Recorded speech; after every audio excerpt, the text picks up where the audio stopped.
Timmy Joe reviews anything. Reviewing computer parts on YouTube. That's Woo! Gotta be pumped on that, right, Will? Computer parts! Woo! Oh, yeah.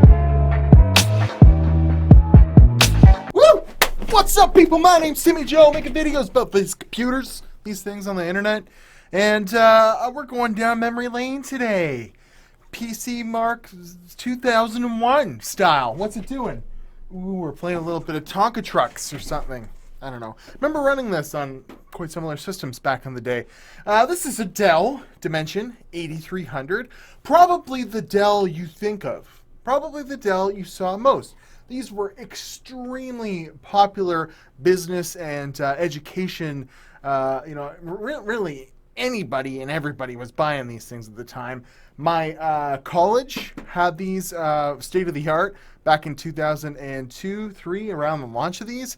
Had just got them for the year I started the networking course I took. And yeah, it was a pretty popular way to buy PCs back in the day. Even a friend of mine, I remember, bought one of these, and it had a Pentium 4 in it, and it was configured with RD RAM, which was very fast, but very experimental and hard to manage, and you had to put DIMMs things in it. It was this big deal, but this one here is actually just a Pentium 4 with SD RAM, and we're gonna go through with it because it'd be fun. What's it doing? I can't. It's doing the dragon. Doing the dragon. So yeah, you've probably seen it like that. This monitor would probably be a little bit beyond its years, but you know, there's something to be said for having a CRT, but they take up a lot of space, and every single one of them that's come through my hands has not been working well enough for me to keep it. So I've got this, and I actually got this for free. Somebody gave it to me. Said, you like computers? Here, give me an old Dell. And I thought, hell, that would be a good one for a video. So what are the specs? What are the features? What are we doing here? Well, basically, it's hard to find like a product page. I do find a lot of CNET pages, though, that show all the specs and whatnot.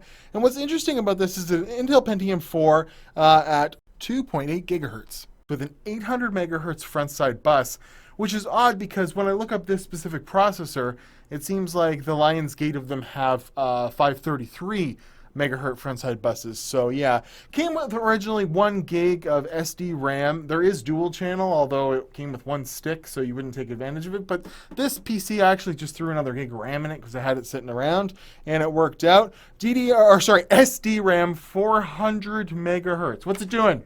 Oh, we're playing The Matrix. The Matrix, that's always fun. And yeah, 40 times CD-ROM with a write speed of 16 times. Whoa!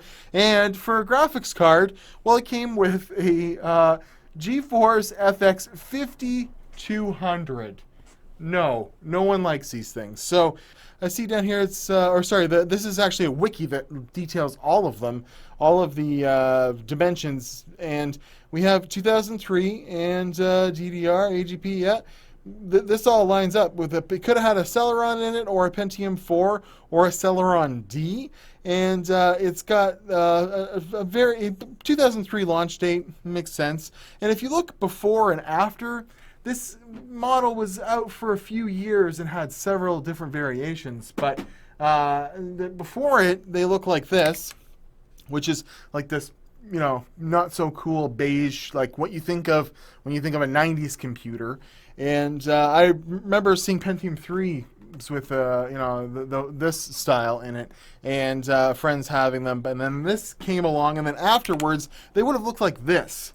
So you know, this range was around for a long time and encompassed a lot of computers. But once this was done, things kind of dramatically changed. So we'll be opening this up in a second and having a look. What's it doing? Wow, looks beautiful. Anyways, so yeah, moving on. Boof! We see here the Intel Pentium 4 2.8. Yeah, this is a 533 frontside bus, but these ones had faster, as far as I can tell. So that's interesting. But it's a 1-core, 1-thread Pentium 4 with, you know, a very early on in the life cycle of Pentium 4, because it's using all of the lowest end stuff and still using SD RAM, or, you know, so it's not very good. For retro gaming, we'll talk about in a second, but you know that might be a reason why you want to get one of these. So if we look in the Pentium 4 range, we see here 533 megahertz front side bus. It should have that, but I can't find one before. It must have just been a Dell thing that some of the processors had a little bit faster FSB. I don't know. It's kind of weird. So FX 5200. What's worse than stepping in cat barf in your socks? The GeForce FX 5200 specifically. In researching that, I come up with a Pixel Pipes video where he basically shows how it's a terrible, terrible GPU. And there were 5200s you bought like aftermarket with like board partner PCBs and stuff that might be a little bit faster. But my God, this one is terrible. So, he was actually saying that this thing kind of sucks. You'd much rather have an eGP video card from the 2000s or pre-2000 because this, even though it came out in like 2002, 2003, it's just slow as molasses compared to even mid-range and flagship cards that you can get, fairly prevalently nowadays. So, I don't know. What are we doing? There we go. Oof. So yeah, that's the Dell Dimension, that I've got here. It did it's got 4591 3D marks. I'm pretty sure that that's not very good. So I fired up Half-Life on this machine, and it actually ran fairly well at 800 by 600. The frames were completely playable, but any games past 2003, you're not going to be having very much fun on this. You can also play like Serious Sam on here. No problem. Need for Speed Underground and stuff like that. But you're not gonna be maxing any settings out. That is for sure. So this isn't the original monitor. We'll go ahead and we'll turn this off. I just want to do like a cool retrospective on this old computer. It's been hanging out around my office. I'm tired of looking at it. Figured I'd get it out of the way. Oh, the beautiful XP noises, huh? So the great thing about Dells is once they shut off, there we go. They're really easy to get into and work on. So I just wanted to kind of do like a little retrospective on this thing. Whoa, that's crazy. That's a big fat ass computer is what that is. And what surprised me about this computer is it comes with onboard LAN, which is nice. I guess by then, pretty much that was the way everyone was getting online. There is a 56K modem in it, though.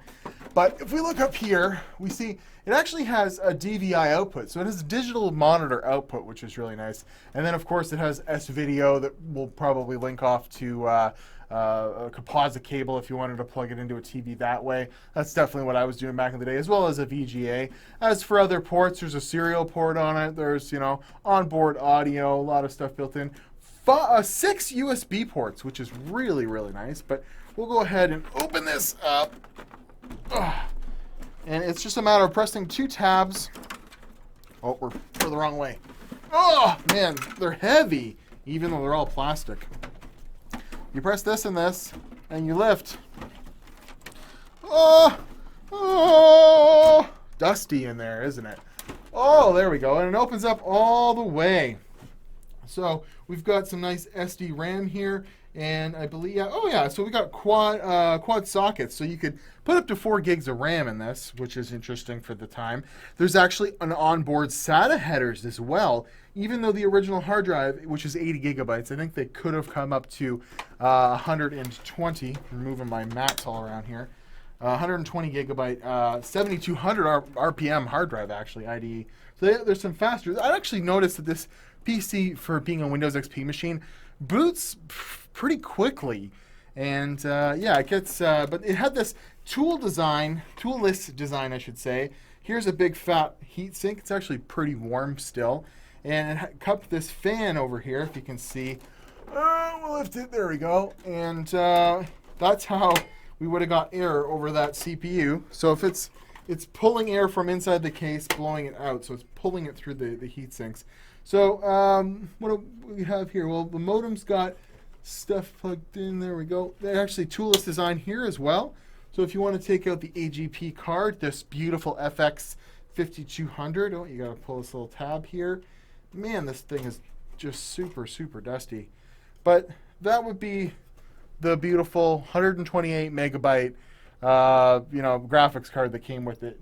These are most notably used in office PCs and stuff, they weren't meant for gaming, but a dedicated GPU is a dedicated GPU, and it would actually play games. This was a good entry level at the time anyways, to get into some 3D applications and stuff like that. But this would have been like, you know, getting a GT 1030 in your, you know, it's probably about as good as onboard graphics these days. So you'd be wanting to upgrade this quickly. But I like the toolless design. You can actually just slide out even the CD-ROM here is built on a toolless design, and there's extra, if you look here, there's extra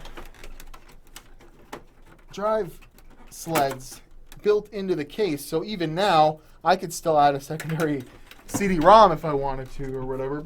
That's kind of nice. It's almost like there's such a fine layer of dust. But one thing I want to say about these Dells, and kind of the reason why I wanted to do this video, you know, it just because it still works, and it still works fairly well. The original Windows XP installs on it, I am sure, because it had a lot of bloatware installed on it. And, you know, Windows 2000, you know, in XP, you know, pretty good operating systems lasted for a lot of time. And these machines are still kicking around and still boot up and still work. And although you got to find a pretty, you know, older browser version for 32-bit XP, you know, you're not going to be browsing, you know, with the latest Chrome or anything on it. You can still even browse the internet with these things as long as you set them up right, because I was actually having trouble, and it turned out it was because the CMOS battery's dead, and it was loading a bad time, and because of that, it wasn't allowing me to get on certain web pages, and I thought it had to do with I had a version of Opera installed that I thought would work, and it wasn't. Once I fixed the time, it was working out just nice. So you could go ahead and even update this to a video card, you know, better video card for retro gaming, but are you gonna, well, there's extra Molexes, you know, you'd be able to maybe run something over here and plug in external power on a graphics card, but these things are built like tanks, and even when they're all dusty, you know, they're still working, and they're still, you know, machines that you can find today that maybe you could do some stuff with. Maybe you could browse that. Not really. I would probably say you'd want to put Windows 7 on this if you were going to do anything, but it probably would run slow as molasses. But that's been a look back at the Dell Dimension 8300. We'll plug the old GeForce FX. There we go. 5200 back in. We'll clamshell her back up. And I'll keep this in my collection, because it's a good little, you know, look back at when I was first really getting into computing and first learning to love computers. And I remember my buddy had one of these, you know, right at the beginning of when these came out. And his system blew mine out of the water, because I think I was still running like an Athlon, like Thunderbird core, 1 point some gigahertz or whatever. And, you know, it wasn't long till dual cores and hyper-threading came along and really knocked this Pentium 4 off its paces. But it's a pretty good system all around, and I thought it was worth a look. So I'll see you guys in the video. I'm at Watch TV Joe, Instagram, and Twitter. If you want to see some upgraded stuff in this, like maybe putting this in, it's got SATA headers. I didn't realize it.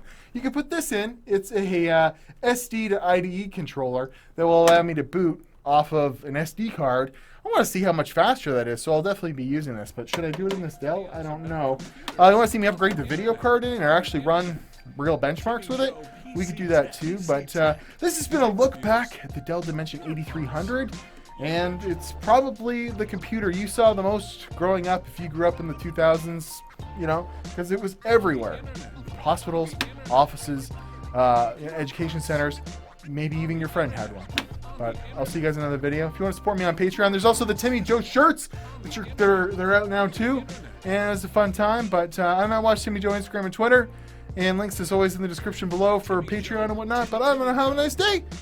Dell, if you have one of those monitors, let me know. I'll see you guys later. Timmy Joe. He makes videos about computers on the internet. You betcha.